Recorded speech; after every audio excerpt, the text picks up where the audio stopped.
업장 첫 이용 고객은 보증금을 100만 원 내셔야 가입이 가능하다. 항공편 비용 1000만 원만 보내준다면 한국에 가서 당신에게 살해하고 싶다. 이런 식으로 몇 천만 원을 사기쳐서 받아가는 겁니다. 스캠 사기는 대가성이 있어서 계좌 동결이 어려워요. 그리고 이 스캠 사기가 보이스피싱보다 훨씬 더 교묘하고 무섭습니다.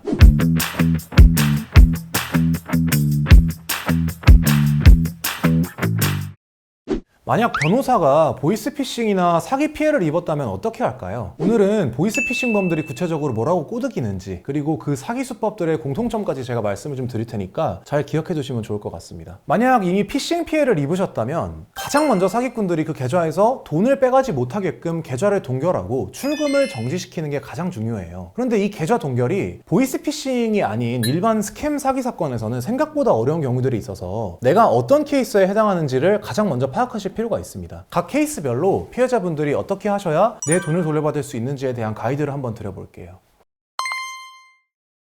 가장 먼저 스캠 사기는 대가성이 있어서 계좌 동결이 어려워요. 그리고 이 스캠 사기가 보이스피싱보다 훨씬 더 교묘하고 무섭습니다. 실제 사례를 한번 보시면 쿠팡 체험단 알바 팀 미션으로 리뷰를 남기면 건당 상품 가격의 3%로 포인트를 주겠다, 이런 식의 제의를 해요. 그래서 실제로 처음에는 포인트를 좀 주다가 갑자기 몇백만 원 결제를 유도를 합니다. 이게 처음에는 실제로 돈을 주다가 갑자기 텔레그램 방으로 사람들이 있는 대로 막 초대를 해서 빨리 100만 원을 결제해 주셔야 된다, 이런 식으로 군중 심리를 이용하다 보니까 속기가 굉장히 쉽습니다. 또 아니면 업장 첫 이용 고객은 보증금을 100만 원 내셔야 가입이 가능하다 라는 식으로 보증금을 받고서는 나중에 그걸 무조건 돌려주겠다고 해요. 그런데 반환을 해주겠다고 하면서 사장님, 이체 최저 한도가 500만 원으로 바뀌었네요. 400을 더 보내주셔야 전액 환불이 가능할 것 같습니다 라는 식으로 말도 안 되는 이야기를 하는 거죠. 이렇게 100만 원을 돌려받고 싶은 심리를 이용해서 사기를 치는 거죠. 아니면 또 로맨스 스캠이라고 하죠. 멋진 외국인 프로필을 이렇게 걸어두고 내가 이태리에서, 뉴욕에서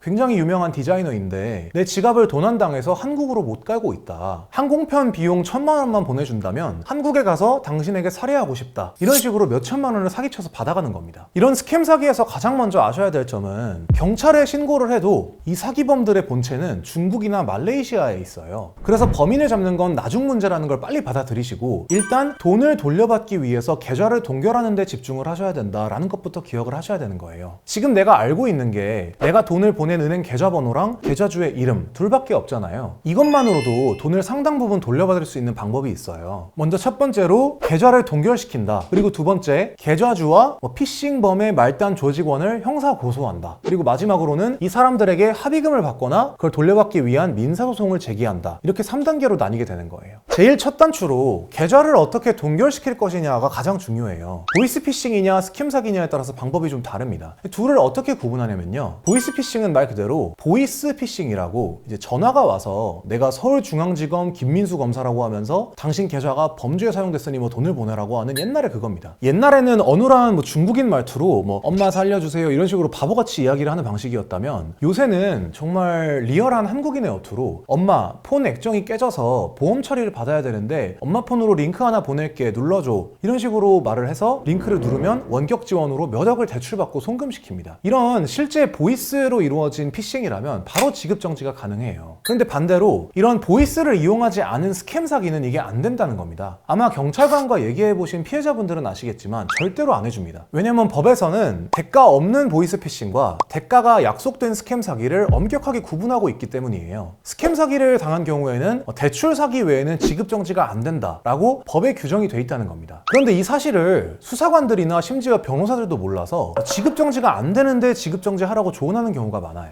이걸 기다릴 시간이 없고 액수가 지나치게 크다면 차라리 민사소송을 바로 준비하시고 그 계좌에서 돈을 꺼내가지 못하게 통장을 가압류하는 것이 가장 최선의 방법일 수도 있습니다. 이런 스캠 사기들은 공통점이 있는데요, 전부 다 처음에는 소액으로 시작을 해서 1000만 원 단위로 요구하는 금액이 커지고 그 대가로 포인트, 선물 아니면 성매매와 같은 그런 대가를 주겠다고 하는 겁니다. 그렇기 때문에 이런 대가성 사기를 꼭 조심하셔야 되고, 이미 돈이 넘어갔다면 바로 민사소송까지 생각하셔야 될 수도 있다라는 점을 기억하시면 됩니다. 그렇다면 민사소송을 제기했을 때 무조건 받을 수 있는지가 중요하겠죠. 이건 그 계좌주가 범죄자냐 아니냐에 따라 달라요. 만약 계좌주가 보이스피싱이나 스캠 사기에 이용될 걸 알면서 자기 계좌를 대포통장으로 팔았다면 그 사람은 사기의 공범, 방조범이 됩니다. 이런 경우에는 계좌를 동결시키기만 했다면 돈을 전액 돌려받을 될 수 있어요. 이 계좌 대여가 정말 무거운 범죄이기 때문에 사기뿐 아니라 금융실명제, 대포통장으로도 처벌이 되고 이런 경우는 상당히 돈을 돌려받기가 쉽다라고 기억하시면 됩니다. 반대로 계좌주가 범죄자가 아니라 선량한 사람일 수도 있잖아요. 예를 들면 순수하게 물건을 팔기 위해 계좌를 공유했는데 그 계좌로 사기당한 사람의 돈이 들어갔고 물건은 사기꾼이 챙겨서 이미 도망갔다. 이 경우는 결국 계좌주도 속은 거거든요. 이런 경우에는 민사소송을 걸어도 피해액의 절반 정도만 인정되는 등 판사님들이 책임을 일부러 제한해버리는 경우가 많아요. 사실 50%만 되더라도 큰 돈일 수는 있지만 피해자 입장에서는 현금 전달책 같은 말단 조직원들을 잡을 때까지는 사기당한 금액 전부를 못 돌려받으니까 애가 탈 수 있잖아요. 그렇지만 아무것도 하지 않으면 한 푼도 못 돌려받기 때문에 변호사 상담을 빨리 받아보시고 최대한 빨리 고소, 가압류 또는 부정계좌 등록 같은 절차들을 진행하시기를 권해드리는 겁니다. 오늘 영상은 여기까지고요. 궁금한 점은 연락 주시면 제가 직접 상담해드리겠습니다. 영상 끝까지 봐주셔서 감사합니다.